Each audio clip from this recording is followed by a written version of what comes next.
Okay, so we're going to look at the Lola checks on a treeMOTION Evo harness. Starting off, I like to start off with the buckles to make sure that the buckles and everything else are performing properly. So what we're looking for here is that when we push the buckles together, there's a positive connection, and if we operate one side or the other side, the buckles will still hold you in position, hold you in the harness. We need to make sure that they're both clipped in. And then within the buckles we have a webbing strap. These need to be pushed through and see if there's any wear considerations to be made on the inside of the buckles, the adjustment buckle. The sewn strap on this side, we can look all the way around, checking the webbing back into the harness and where it is attached and sewn into the harness at the buckle points.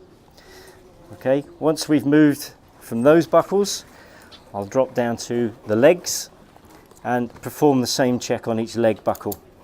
So first check, make sure that they click both together, one left and one right.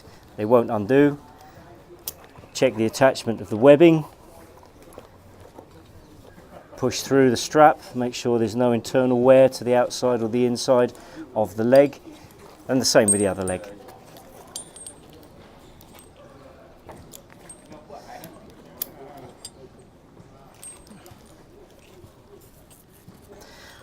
Once we're happy with the straps in that area, we need to look at the attachment of the harness components to the hip joining area or within the harness itself. So one area of wear, depending on how people wear the harness, different people have different wear characteristics, is to make sure that as this webbing strap goes through the hardware items of the harness, there's not excessive wear appearing on the inside of these webbing straps. So strength loss somewhere around about 10% in there. You need to consider replacing the leg straps. They're quite a cheap replaceable component you can get from your local stockists. They come as a hip attachment, a strap, so just make sure you get that one. This one is cut free, a new one goes in, it's replaced in, and it has a rivet on the end to make sure that it doesn't come undone. But as far as the assessment process, we look here and then we look back again at the buckles. Very little wear at this end, but just making sure as we push the webbing strap through that this is in good order. The straps are all nice and they continue around the leg support. Make sure there's no damage to that all the way through. Same to the other side, just repeat, checking through, moving it left and right to make sure there's not excessive wear.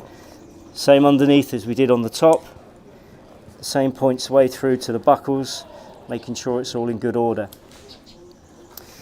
Once we've checked through the webbing, and it continues around the back of the harness, have a good look.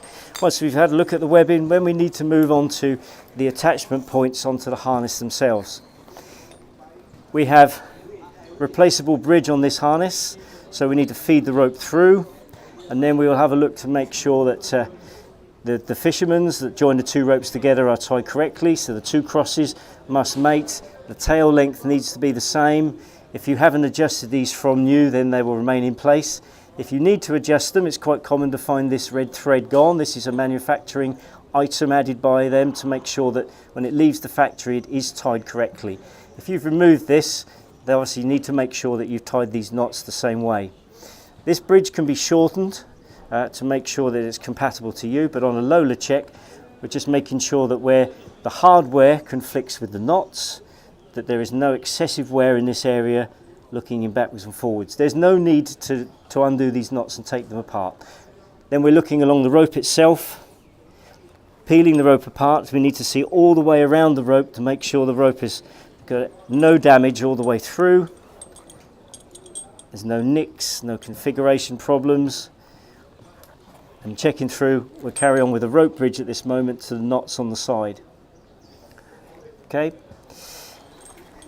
If you need to replace any of these areas, if you add additions to this harness, we need to make sure that these bolts are torqued up to the correct torque setting, and it's got a handy little 5 Newton meters symbol on the side there, so you know where to set the torque device for tensioning up these bolts.